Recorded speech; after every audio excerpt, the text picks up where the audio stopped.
सबसे पहले आप लोग को नए वर्ष के बधाई देते हैं। Happy new year all of you, है ना। Wishing all of you.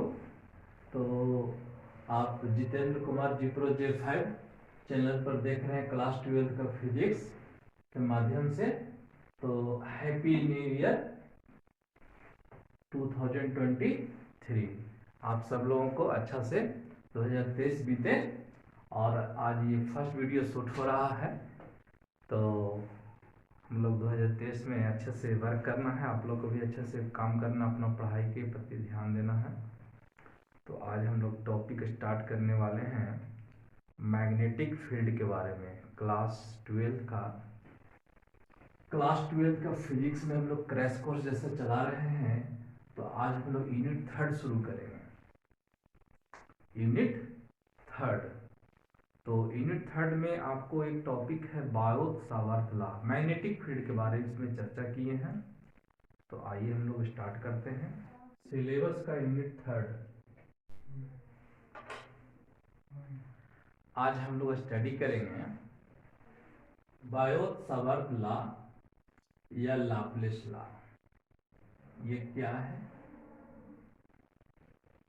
और एक स्पेशल केस है बायोट-सावर्त लॉ में। ये मैग्नीट्यूड दिए हैं मैग्नेटिक फील्ड के बारे में, तो उसका एक स्पेशल केस जानेंगे।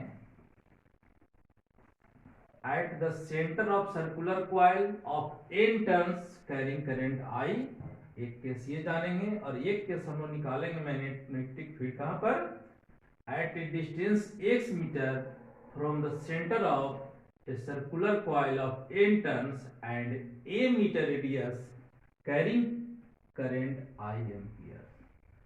तो सबसे पहले जनरल बात करेंगे कि बायोट-सावर्त लॉ है क्या। तो एक्चुअली बायोट और सावर्त दो व्यक्ति का नाम है। तो बायोट-सावर्त में जो बायोट-सावर्त थे या बायोट-सावर्त में जो बायोट-सावर्त थे, तो इन्होंने इसमें एक वैज्ञानिक थे ऑस्टेड, समझे। उनका एक वैज्ञानिक थे, उनका नाम था हैंस क्रिस्टियन ऑस्टेड। वो एक बार समर वेकेशन में कहीं पर मतलब लेक्चर दे रहे थे, भाषण दे रहे थे। तो टेबल पर भाषण दे रहे थे माइक से। तो टेबल पर उनका, चूंकि फिजिक्स थे, भौतिक वेदा थे, तो टेबल पर एक कंपास का सुई होता है, उसमें कंपास निडल देखे होंगे, छोटा सा होता है, बॉक्स होता है, उसमें नॉर्थ पोल एक साउथ पोल डिनोट करता है। तो ये वो मैग्नेटिक नीडल जो था सो टेबल पर रखा हुआ था। तो जब लेक्चर दे रहे थे, तो जब जरूरत पड़ता था तो ऑन कर देते थे माइक को, और जब जरूरत नहीं पड़ता था तो ऑफ कर देते थे। तो उन्होंने नोटिस किया कि जब ऑन करते हैं या ऑफ करते हैं तो नीडल में क्या हो रहा है, डिफ्लेक्शन हो रहा है। तो सबसे पहले वैज्ञानिक वही वैज्ञानिक थे ऑस्टेड, जिन्होंने खोज किया कि इन्हें डिस्कवर किए कि अगर कोई करंट कैरिंग कंडक्टर है, यानी अगर ये कोई कंडक्टर है, तो करंट कैरिंग कंडक्टर यानी अगर कोई कंडक्टर में करंट कैरी कर रहा हो, तो उसके आसपास यानी सराउंडिंग एरिया में क्या होता है, मैग्नेटिक फील्ड डेवलप होता है। क्योंकि उन्होंने फाइंड आउट किया कि जब हम ऑन करते हैं या ऑफ करते तभी नीडल में डिफ्लेक्शन हो रहा है, कंपास नीडल में। तो सबसे पहले मैग्नेटिक फील्ड यानी करंट कैरिंग कंडक्टर के कारण इन्होंने फाइंड आउट किया, खोज किया कि करंट कैरिंग कंडक्टर के कारण यानी करंट कैरिंग कंडक्टर के अराउंड या सराउंडिंग एरिया में मैग्नेटिक फील्ड भी होता है। ठीक है, खोज कौन किए, ऑस्टेड, यानी हैंस क्रिस्टियन ऑस्टेड। कब, 1820 ईस्वी में। उसके बाद ये तो सिर्फ खोज किए। उसके बाद एक वैज्ञानिक थे लाप्लेस ने मैग्नीट्यूड फाइंड आउट किया, only theoretical, not practical. Laplace. तो उसके बाद एक वैज्ञानिक थे बायोट एंड सावर्त, दो व्यक्ति हैं, दो व्यक्ति मिलकर के एक नियम दिए और एक्सपेरिमेंटली प्रूव करके वैल्यू दिए, किस चीज का, मैग्नेटिक फील्ड का मैग्नीट्यूड फाइंड आउट किए, एक्सपेरिमेंटली फाइंड आउट किए। लाप्लेस जो थे थ्योरेटिकल फाइंड आउट किए, लेकिन बायोट एंड सावर्त जो दो व्यक्ति थे उन्होंने एक लॉ दिया और लॉ के मेथड से उन्होंने मैग्नीट्यूड को फाइंड आउट किया, एक्सपेरिमेंटली फाइंड आउट किया। ठीक है, जिस लॉ को कहते हैं Biot Savart law. Actually Biot Savart law में मैग्नीट्यूड दिया गया है, पाया गया है या प्राप्त किया गया इनके द्वारा, लॉ के द्वारा, जो इलेक्ट्रिक फील्ड और मैग्नेटिक फील्ड के बीच रिलेशन को शो करता है, electric field and magnetic field के बीच रिलेशन को बताता है। तो क्या है Biot Savart law? Biot Savart law क्या है? तो इसके लिए सपोज करना पड़ेगा, या सपोज किए कि कोई कंडक्टर है, किसी भी शेप का हो सकता है, इस तरह का मान लेते हैं कि कोई कंडक्टर लिए,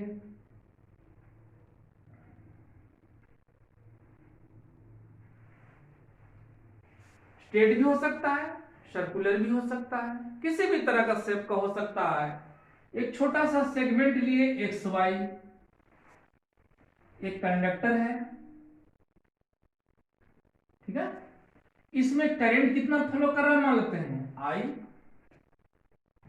इसमें छोटा सा सेगमेंट लेते हैं, छोटा सा टुकड़ा डीएल, इसको कहते हैं एलिमेंट, छोटा सा खंड को क्या बोलेंगे, टुकड़ा, एलिमेंट, कितना लिए डीएल। और यहां पर पॉइंट पर हमको प्राप्त करना है मैग्नेटिक फील्ड का वैल्यू, जो इस एलिमेंट से कितना पोजीशन पर है, आर पोजीशन पर है। यानी इस एलिमेंट से जिस पॉइंट पर मैग्नेटिक फील्ड प्राप्त करना हो, तो उस पॉइंट से एलिमेंट के जो डिस्टेंस है, यानी मिनिमम डिस्टेंस है, पोजीशन कितना है, आर है। और इलेक्ट्रिक करंट स्केलर क्वांटिटी होता है, पहले भी बताया है आप लोग को। एक छोटा सा टुकड़ा भी स्केलर क्वांटिटी है, करंट एलिमेंट लेकिन वेक्टर क्वांटिटी है। अगर हम करंट की बात करेंगे तो यह स्केलर क्वांटिटी है, और छोटा सा टुकड़ा अगर कंडक्टर का होगा तो वो भी स्केलर क्वांटिटी होगा, लेंथ है। बट अगर हम करंट एलिमेंट की बात करेंगे, आइडियल क्या है, करंट एलिमेंट, करंट एलिमेंट। जब भी हम करंट एलिमेंट की बात यूज करें तो समझना आइडियल। तो current element is a vector physical quantity, और जानते हैं कि पोजीशन तो होता ही vector quantity, vector physical quantity. तो ये दोनों के बीच, यानी करंट एलिमेंट क्या हो गया, वेक्टर हो गया। आइडियल अगर हम बात करेंगे तो आइडियल क्या हो गया, करंट एलिमेंट, इसका एक डायरेक्शन होता है और पोजीशन का एक डायरेक्शन होता है। इन दोनों के बीच का एंगल मान लेते कितना, थीटा। तो बायोट सावर्त लॉ में इन्होंने बताया है कि इस पॉइंट पर जो मैग्नेटिक फील्ड होगा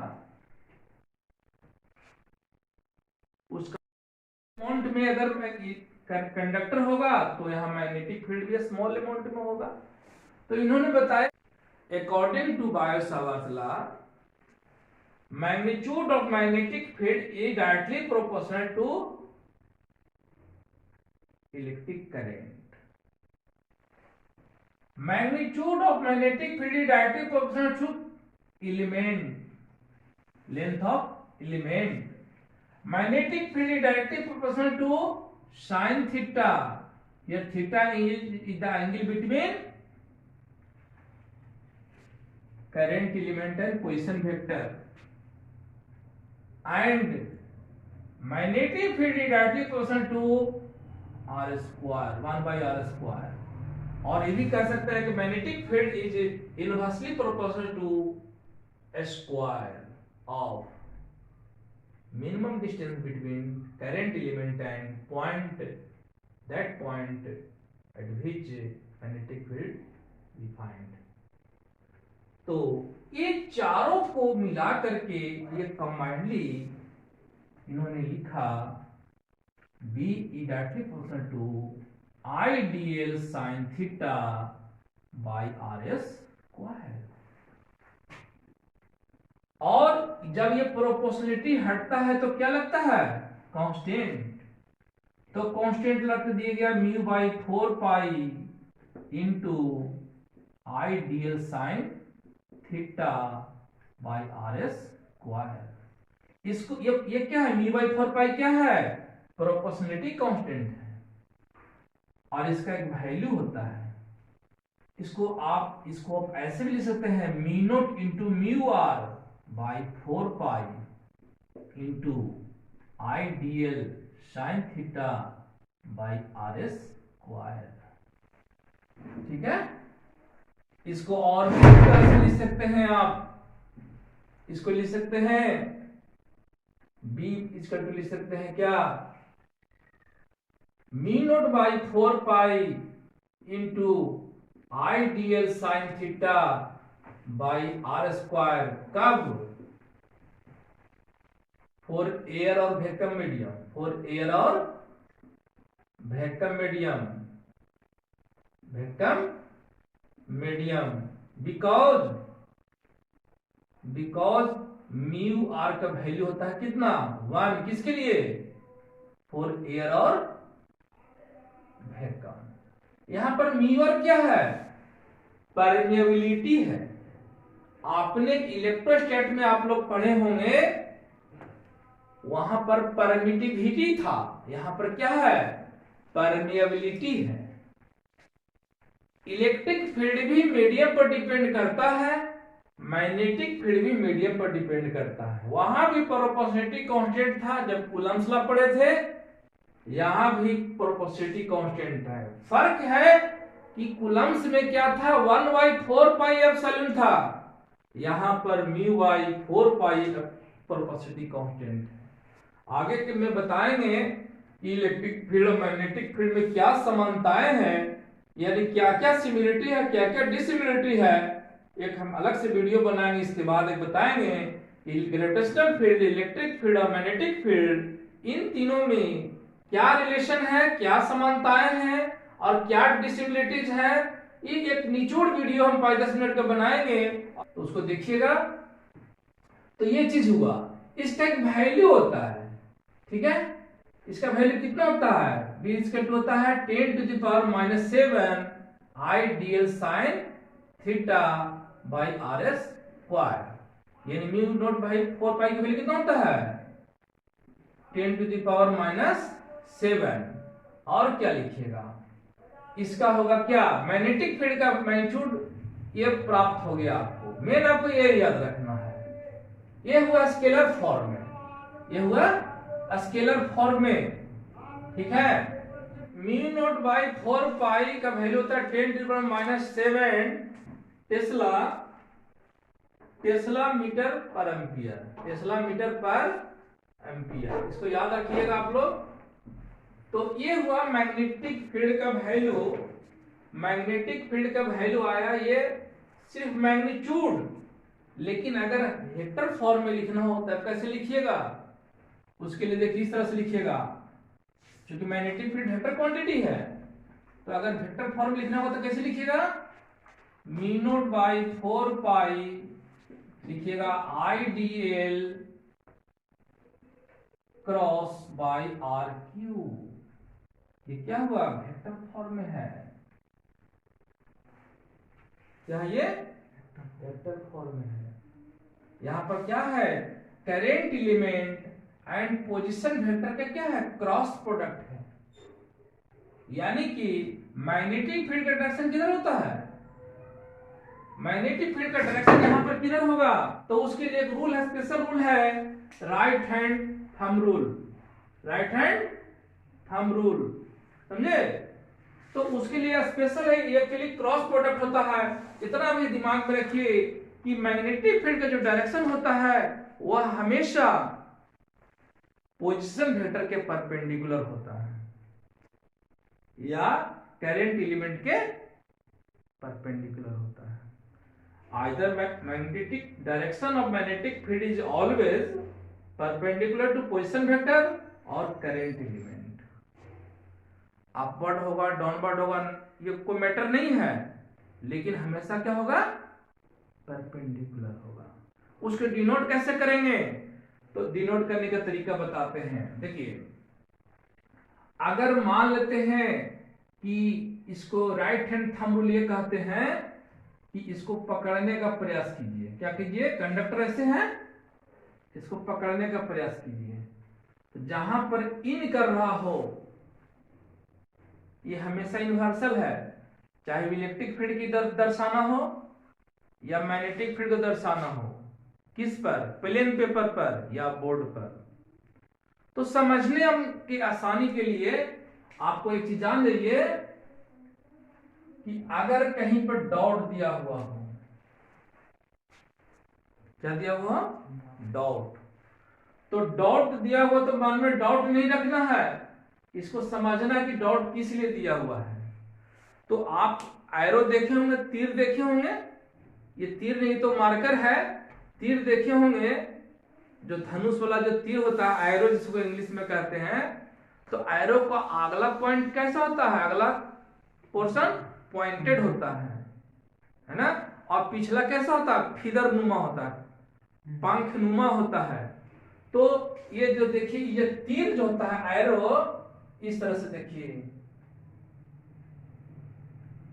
देख रहे हैं, ये एरो है, तो ये पॉइंट है, क्या है, ये पॉइंट है, और ये पीछे क्या है, इस तरह से क्रॉसनुमा है। तो अगर पॉइंट दिया हुआ हो और यहां पर लिख दे आई, इसका मतलब ये हुआ कि कोई कंडक्टर है जो कैसे हो, अंदर से बाहर की ओर आ रहा हो, जिसमें करंट किधर हो, आउटवर्ड हो, किधर है, आउटवर्ड है। लेकिन अगर यहाँ आई न दे के क्या दे दे, बी दे दे, तो समझना कि मैग्नेटिक फील्ड किधर है, आउटवर्ड है, किधर है, आउटवर्ड है, आउटवर्ड। अब इसका यूज चाहे आउटवर्ड में, जैसे अब 12 नंबर है, तो 12 नंबर को दर्जन कहते हैं, डोजन कहते हैं। अब उसका यूज चाहे आप केला में कर लीजिए, चाहे आदमी में कर लीजिए, ये कहीं पर कोई फिक्स है कि केला में ही करना, प्रायः केला में करते हैं, बट ऐसा कोई जरूरी नहीं है, 12 आदमी को भी 1 दर्जन आदमी कर सकते हैं, ऐसा कोई रूल नहीं है। यानी 12 का संकेत डोजन से है, दर्जन से है, ठीक है। तो उसी तरह से ये जब पॉइंट जो है, पॉइंट का मतलब होता है आउटवर्ड। अगर यहां पर आई दे देंगे तो कहेंगे आउटवर्ड करंट, अगर यहां पर ई लिख देंगे तो आउटवर्ड इलेक्ट्रिक फील्ड, अगर यहां पर बी लिख देंगे तो आउटवर्ड मैग्नेटिक फील्ड। समझ में आ रहा बात को। और अगर यहां पर क्या दे दें, क्रॉस दे दें, और यहां पर बी दे दें तो कहेंगे इनवर्ड, क्या कर देंगे, इनवर्ड। क्या, अगर बी है तो मैग्नेटिक फील्ड।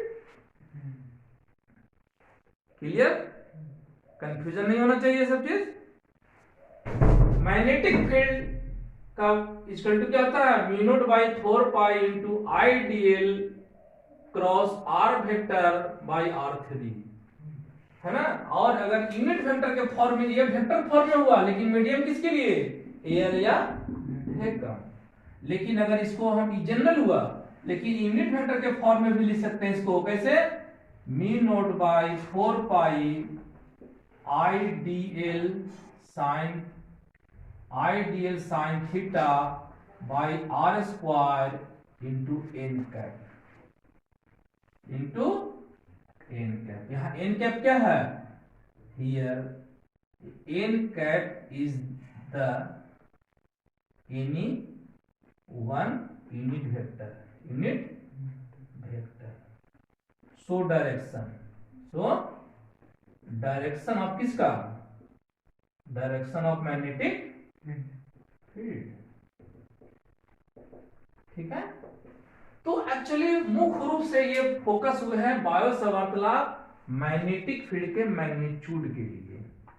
ये किसी भी मीडियम पर भी डिपेंड करता है।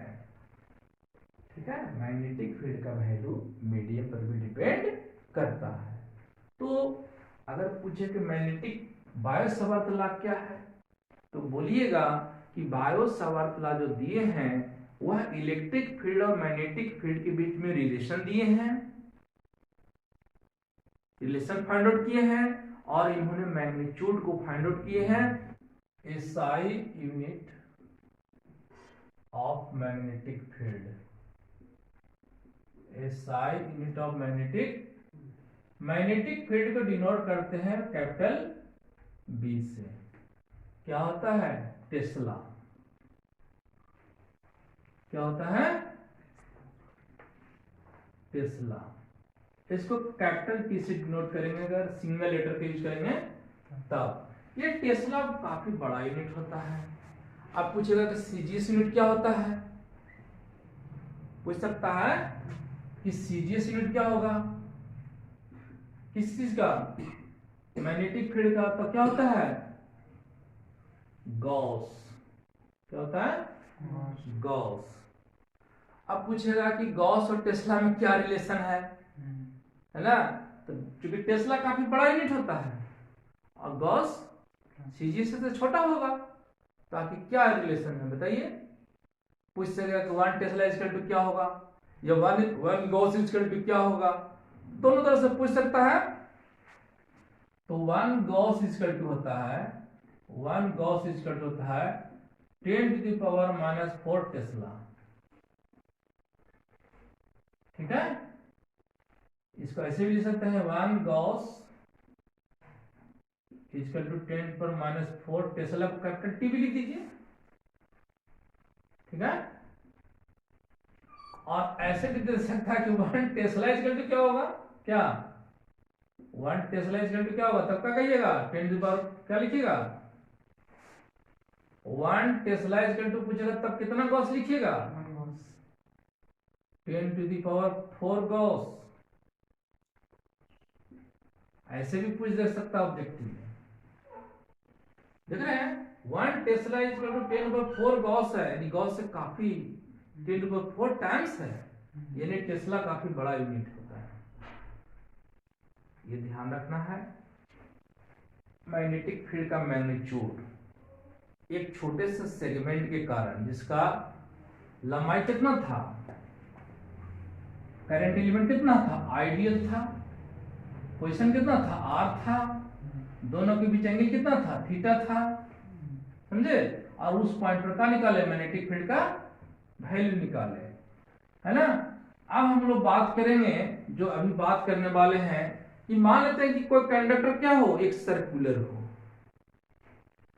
कंडक्टर कैसा हो, सर्कुलर हो, यानी वृत्ताकार हो, और उसमें टर्न कितना हो, एन टर्न हो।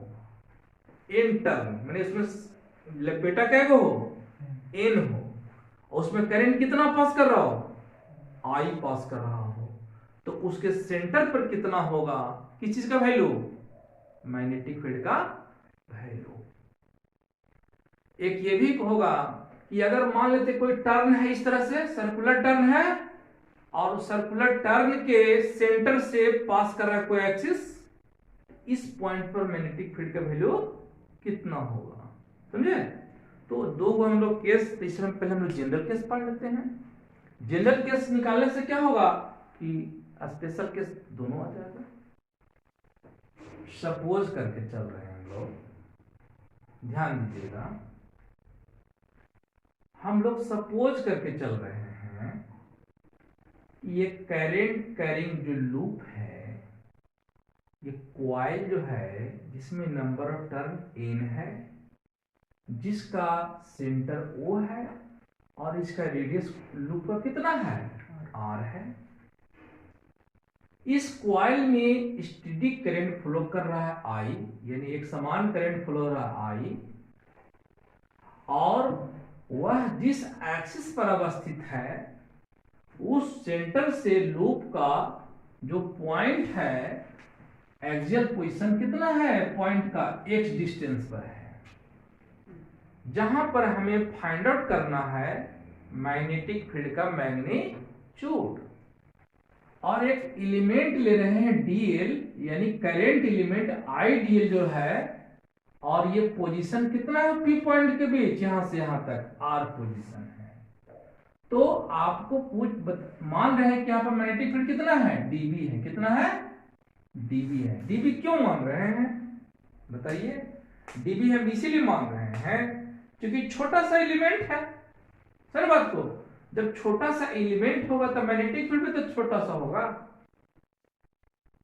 अब सोचिए कि छोटा छोटा सा बहुत सारा मिलके एलिमेंट मिलके बना है ये, तो सभी के कारण क्या होते जाएगा मैग्नेटिक फील्ड ऐड होते जाएगा,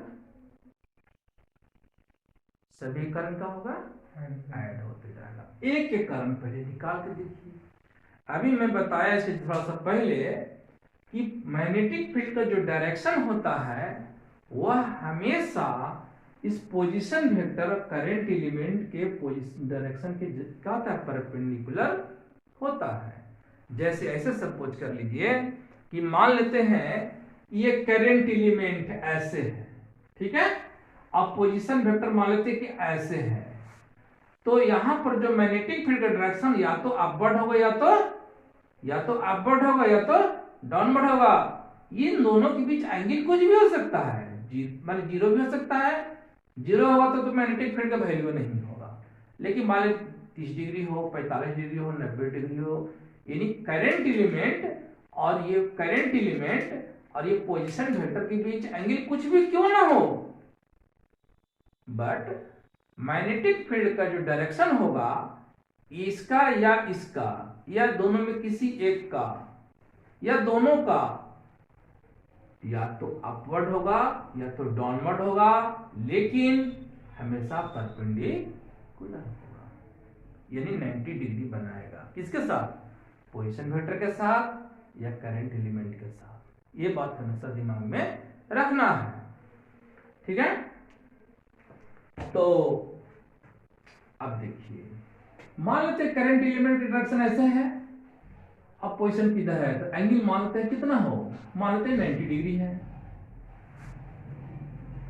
इसको इमेजिन करना पड़ेगा, आपको सोचना पड़ेगा कि कॉइल ऐसे है, बोर्ड पर देख लीजिए कॉइल ऐसे है, तो मान लेते हैं कि ऐसे कॉइल रहेगा तो करंट एलिमेंट का डायरेक्शन इस साइड में भाग रहा है, और ये कॉइल का सेंटर यहां पर है, इससे एक डिस्टेंस पर पॉइंट है, तो पोजीशन कौन वाला, ये वाला रहा पोजीशन, तो मैग्नेटिक फील्ड का डायरेक्शन किधर होगा बताइए, परपेंडिकुलर होगा। किसका, इसका परपेंडिकुलर होगा, यानी इस पर कितना एंगल बनाएगा, ये 90 डिग्री बनाएगा। इस पर कितना बनाएगा 90 डिग्री बनाएगा। तो मान लेते हैं कि इसके साथ एंगल कितना बनाता है थीटा, इसको इससे बना दीजिए, समझे। तो ये थीटा होगा, इसको मान लीजिए एक्स एक्सिस, सपोज कर रहे हैं एक्स एक्सिस, ये मान रहे कौन एक्सिस, वाई एक्सिस, तो ये थीटा होगा तो ये भी थीटा होगा। अब देख लीजिएगा, इस पर ये परपेंडिकुलर है, इस पर ये परपेंडिकुलर है, समझ लीजिए बात को। ये आर पर ये वाला मैग्नेटिक फील्ड का डायरेक्शन है, डीबी वेक्टर है, ये आर पर डीबी वेक्टर परपेंडिकुलर है, और एक्स पर वाई परपेंडिकुलर है, तो ये अगर थीटा होगा तो ये भी क्या होगा थीटा होगा। अब देखिए यहां पर इसको मिला दीजिए, इसको मिला दीजिए, तो आर का वैल्यू कितना होगा, अगर मान लेते हैं कि ये आर है, ये वाला डिस्टेंस कितना होगा आर होगा, तो आप इस आर का वैल्यू कितना होगा बताइए,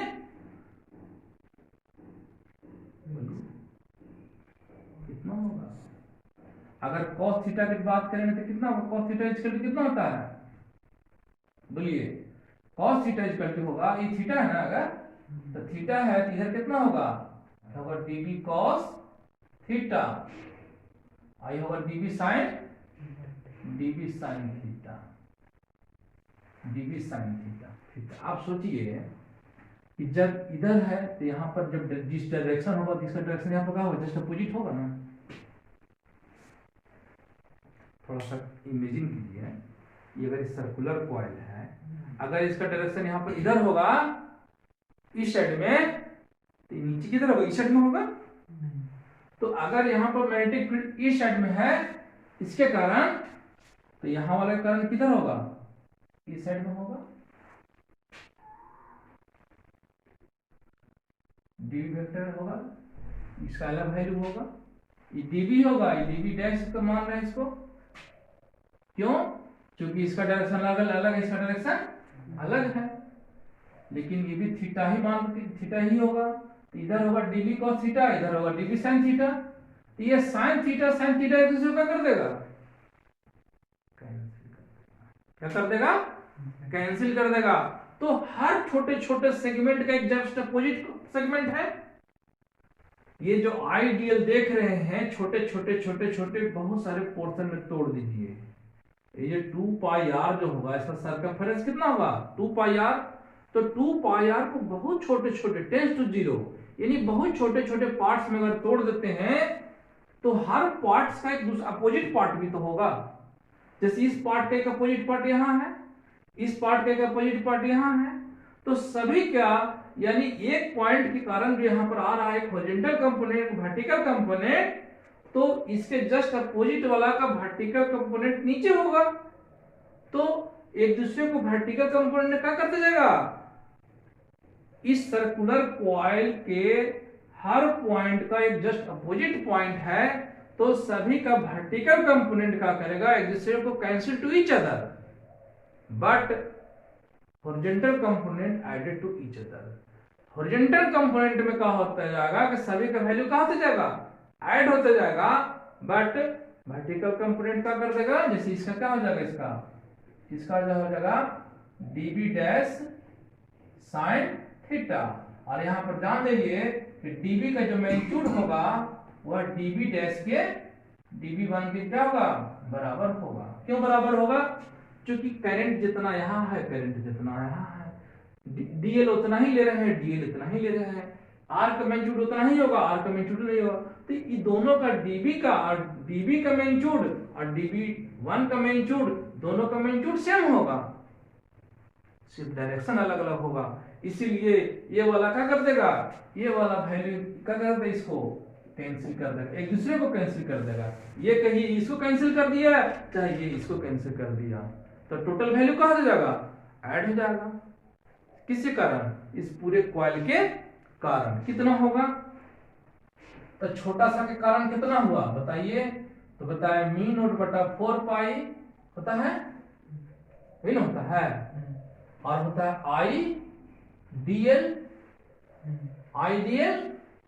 sign theta by are square, इन होता है, और इनटू का होगा कॉस थीटा हो जाएगा, किधर एक्स एक्सिस में ही खाली ना होगा, ये हो गया। अब चूंकि यहां पर क्या है, हियर थीटा किसके किसके, theta is 90 degree between ideal and R. ये जो आर और आइडियल भी जाएंगे, कितना ले रहे हैं 90 डिग्री, तब कितना हो जाएगा, डी बी एक्स का वैल्यू हो जाएगा mu naught by 4 pi into I D l by are square into cos theta.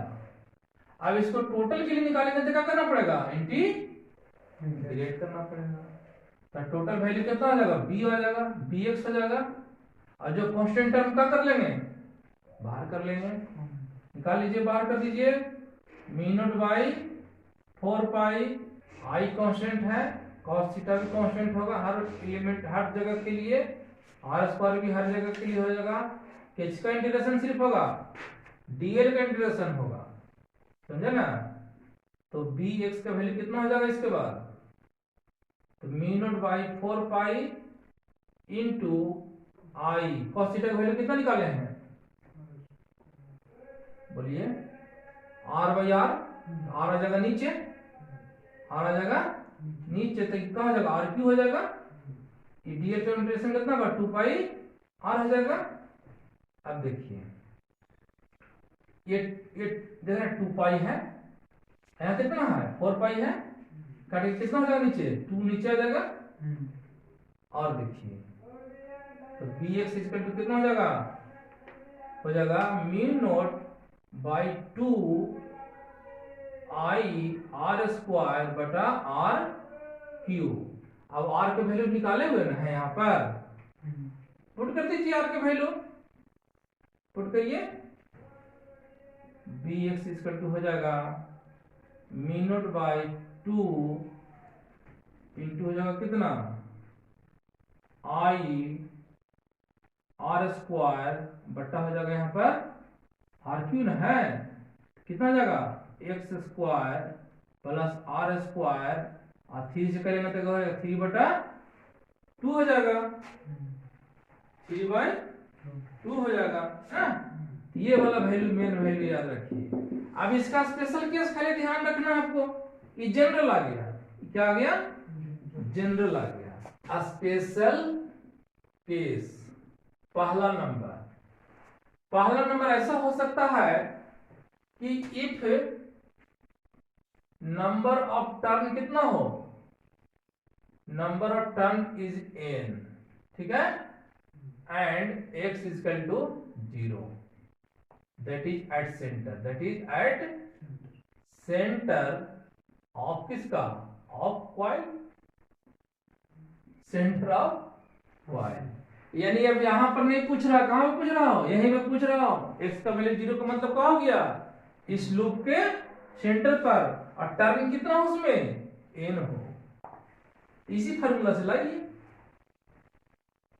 क्योंकि होता क्या है, क्योंकि bx इक्वल टू क्या लाए थे mu naught I r square by क्या आया था 2 x square plus are square 3 by 2 आया था। सो बी ओ मैंने समझ है O for centre equal to क्या होगा mu naught N I r square होगा। एन क्यों डाले, क्योंकि नंबर ऑफ टर्न यहाँ पे कितना है एन है, तो एक के कारण था ना, एक टर्न के कारण निकाले थे, एक लूप में कितना टर्न माने थे एक टर्न। अब एन टर्न होगा तो एन से क्या हो जाएगा मल्टीप्लाई हो जाएगा, और 2 और x का वैल्यू क्या कर देंगे 0, x का वैल्यू यहाँ पर क्या पुट करिएगा 0, तो 0 का स्क्वायर क्या होगा 0 प्लस आर स्क्वायर 3 बाई 2। तो एक स्टेप और हम बढ़ जाते हैं आपको समझने के लिए, क्या लिखेगा इसको mu naught N I r square by क्या लिखेगा 2 आर स्क्वायर इंटू 3 बाई 2, 2 से 2 कैंसिल, बचा कितना नीचे R3 बचा, तो R3 बचा तो क्या हो जाएगा मी नोट, यहाँ नीचे R3 ऊपर R2 है तो कट जाएगा ना एक R, बचेगा किधर R नीचे एक और बचेगा, तो mu naught N I by का लिखाएगा 2R, mu naught N I by 2R magnetic field का वैल्यू होगा कहां पर एक लूप में, एक सर्कुलर लूप में, कंडक्टर का सर्कुलर लूप में जिसका नंबर ऑफ टर्न कितना हो n हो, तो उसके सेंटर पर उस लूप के सेंटर पर मैग्नेटिक फील्ड का वैल्यू कितना होगा mu naught N I by 2R, जहां पर R क्या है रेडियस है, उस लूप का रेडियस है, n नंबर ऑफ टर्न है, और I है उस लूप में स्टेडी करंट है, एक समान करंट है। ये हुआ एक केस हुआ। एक दूसरा केस और होगा दे सकता है, दूसरा केस में लिख देगा कि if number of turn n हो लेकिन x का वैल्यू 0 क्या हो नहीं हो, x का वैल्यू 0 नहीं हो, तब क्या होगा भाई तो बताइए। तो bx का वैल्यू इस स्थिति में क्या होगा mu naught N I r square by 2 N I r square mu naught N I r square into 2 into x square plus are square का पूरा होल का पावर कितना 3/2 ये होगा। यहां पर ध्यान देना है नंबर ऑफ टर्न n है बट एंड क्या हो x का वैल्यू 0 की इक्वल नहीं हो, यानी x है यहां पर, ये इस पॉइंट पर पूछ रहा हूं। x का वैल्यू कुछ भी हो सकता है, 1 मीटर 2 मीटर 3 मीटर कुछ भी हो सकता है, ठीक है। ये बात अलग है कि दूरी जितना बढ़ते जाएगा x वैल्यू जितना बढ़ते जाएगा उतना मैग्नेटिक फील्ड का वैल्यू क्या होता जाएगा, कमते जाएगा, वो अलग मैटर है, बट फार्मूला यही वाला होगा, ठीक है। तो आशा करते हैं आई होप आप लोग समझ चुके होंगे, और अगर नहीं समझे होंगे तो फिर दोबारा वीडियो इसको देखिए, अच्छे से देखिए, समझने का प्रयास कीजिए और तब अच्छा से क्लियर हो जाएगा। और अगर समझ में आया होगा वीडियो तो आप इसको लाइक कर दीजिए, और चैनल पर अगर पहली बार आए हो तो सब्सक्राइब कर लीजिए, और जितना ज़्यादा से ज़्यादा लोगों को शेयर कर सकते हैं तो शेयर कर दिए, है ना। तो वीडियो देखने के लिए धन्यवाद, थैंक्स फॉर वॉचिंग, मिलते हैं अगली वीडियो में, जय हिंद।